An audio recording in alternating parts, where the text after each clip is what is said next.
ABC. Hope everyone's doing well. I'm particularly excited about this batch of records. This is my new vinyl finds, and it's probably been over the last few weeks, and I just think they're all pretty quality purchases. You know, this is an exception of one, which I'll mention which one it is, but everything else is great. I'm going to start off with the first vinyl pickup. This is what you're listening to right now. Nice 70s rock music, a little folky. This is a record by a guy named Mark Benno, and the album is called Minnows. Found this one for $1 at a record store. It's on AM Records. This is actually the way it actually is, but with the opening, but it's nice. When I heard it right away, I was just loving it because of the guitar. This is the inside gatefold. This way.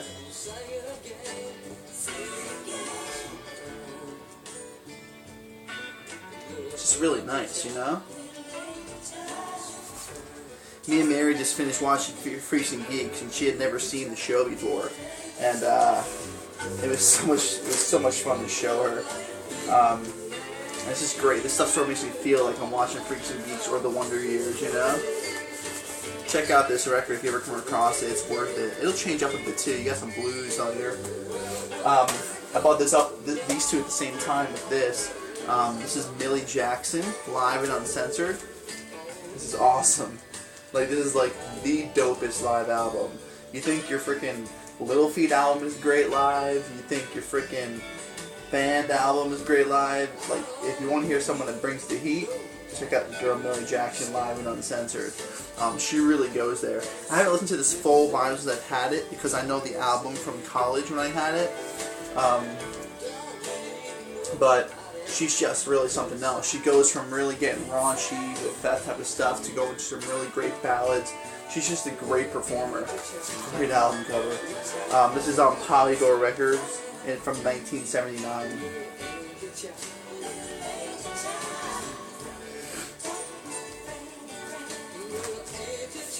Alright, I was excited to get this. This is Deep Purple, Machine Head. You know, I really enjoyed Deep Purple. I was really feeling that album of theirs that I have. They're self-titled, and this came a few albums later, but it's pretty enjoyable. I mean, I liked it. I listened to both sides, and this was awesome. This is just like, you know, this is some great heavy metal music. Like, it's almost a star heavy metal. It's more rock, but it's good. Smoke on the Water, of course, where that band Machine Head actually got their name from, of course. But yeah, so I wanted to get more Deep Purple in my collection as I can. I wanted to get the earlier stuff as well, but this one's not that bad. There's a brand new copy, but I didn't want to spend the money. I didn't have the money. I thought I can afford this used copy instead of the new one. This was an awesome surprise. For a few bucks. This goes like a brand new sealed copy of this goes for like $50, but I don't really care about selling it. It shows you the, you know, the quality people are looking for it. This is a group called Natural Life on ASI Records, and it's just a self-titled album.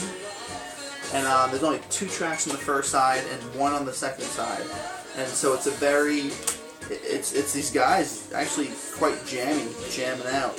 A lot of jazz, more jazzy jam, not really as much like a Grateful Dead sound, but more of a jazziness to it. So it's really sweet. Really nice label too, with the C in the sky on ASI.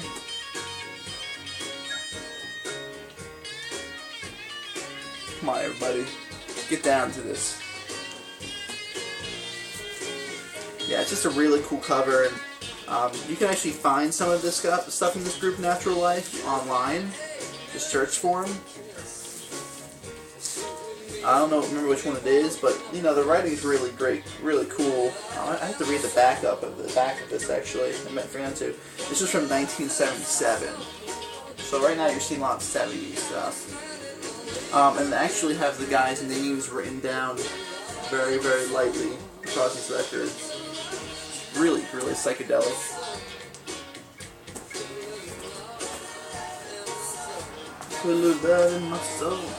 This was sweet. don't know if anyone saw this. I put this on my own Facebook page for a friend. I got this as used copy for only $7.99. Ghostface Killers, Ghostini, Wizard of Poetry, and Emerald City. And I'm a big fan of this album.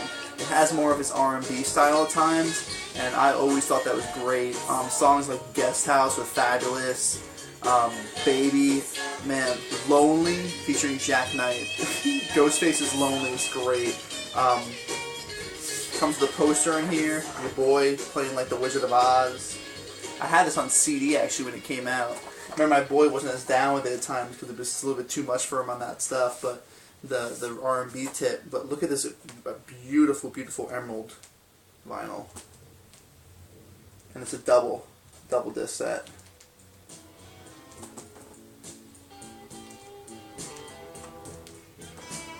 So, for a few bucks, for $7, and the fact that I like Ghostface, I enjoyed this album and the great, great colored vinyl. I thought it was worth having it for the collection. First Ghostface in my collection, nonetheless. See, here's the bluesiness of Mark Benno. Alright, I'm really excited about this. I haven't listened to this yet, but I want to spend time on it when I do. So the lyrics have the original lyrics sleeve in here and everything. This is another Dory Previn. You guys might, if you guys haven't watched my videos enough, I'm a very big fan of this female singer-songwriter, Dory Previn. This is Dory Previn, On My Way to Where, from On Media Arts. Came out in over the years, in the 70s as well. Great, great singer, songwriter, awesome like songwriting, really quirky, humorous in a way, dark humor, and comes with the booklet and all. And this is a record. It's right between Lizards, the one before it, and Reflections in a Mud Puddle, which is the first one that got me into her.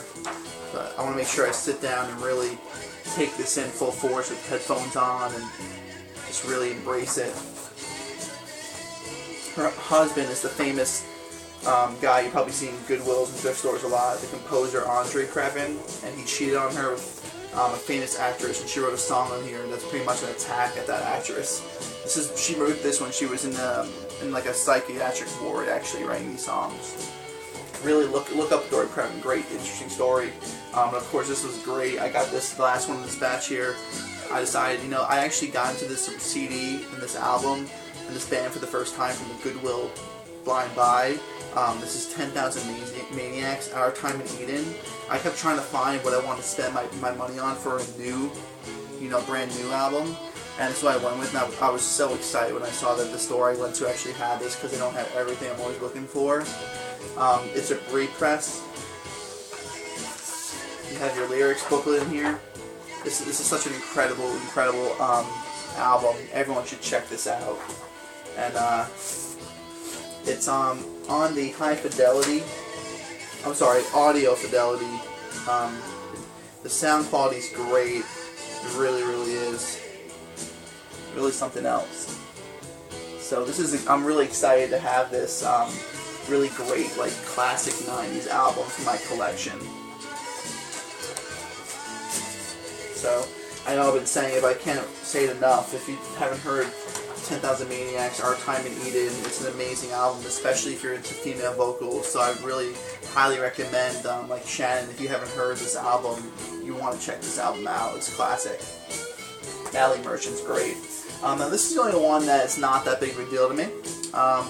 I thought it was really cool to get, though. These last 3 records I got a day or 2 ago and at the same Goodwill for 40 cents a piece. So, and the last one is the gem of the batch for the Blind Buy. And you'll hear a lot about that in the future, too. This is Elton John, Too Low for Zero, from 1983 or 4. 1983. It's the first time I heard something of his, and it has that song. I guess that's why they call it The Blues, and I'm Still Standing. I went through both sides of it, and I never really listened to much Elton. I think his earlier stuff that people really like a lot is probably more rock-oriented, and maybe that's stuff I'd actually enjoy more. Like, I love the song, that's the classic song of his that's on Almost Famous. But this just really didn't do it for me. I mean, some of it was cool, it was alright, respectable, but I wouldn't need to keep this album, to be honest with you. So, but it's, I mean, and for his later period albums, it's actually considered a nice comeback type of record. So, but it's not really my style, not for me. This won't get many listens. I have some time left. This one, I only listened to the first side. This is in perfect, pristine shape. I got it for 40 cents, double disc set, from 1991 on A&M Records. First time ever listening to this artist fully as well, besides the one song, Summer of '69. This is Bryan Adams, Waking Up the Neighbors. I was really excited to find this. It's a nice, hefty vinyl package right here. 4 sides, has that song, Everything I Do It For You. I only listened to the first side, and it's just great classic rock pop. Like, for rock pop music, it's just like, it sounds cheesy, but it's super enjoyable. So I loved every minute of it. Comes with the poster in here, perfect shape.